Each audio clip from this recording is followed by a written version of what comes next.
2011 ஜெயலலிதா அவர்களுடைய கூட்டணியில சேர்ந்திருந்தாரு விஜயகாந்த் அவர்கள்.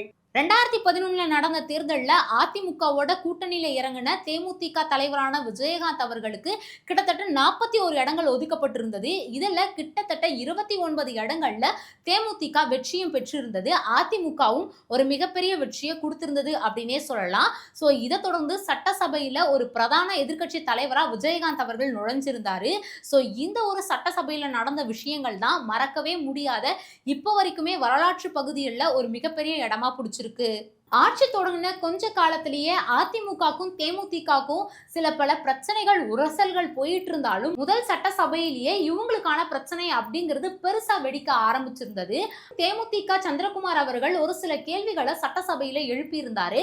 பால் விலை, பஸ் விலைலாம் ஏன் நீங்க உயர்த்திருக்கீங்க அப்படிங்கிற ஒரு கேள்வி கேட்டிருந்தாரு. அதுக்கு அதிமுக தரப்புல இருந்து இதுக்கான பதில் நாங்க பல இடங்கள்ல சொல்லிட்டோம் அப்படிங்கிற மாதிரியான ஒரு விஷயத்த சொல்லியிருந்தாங்க.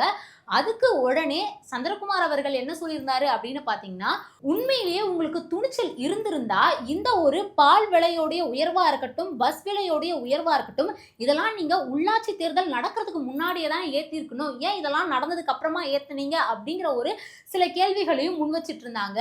இதுக்கான விஷயங்கள் இப்படியே ஒரு பக்கம் போயிட்டு இருக்கு. அது வரைக்கும் அமைதியா இருந்த ஜெயலலிதா அவர்கள் இதுக்கு அப்புறமா எந்திரிச்சு கோவமா அவங்களுடைய பதில்களையும் பேச ஆரம்பிச்சிருந்தாங்க.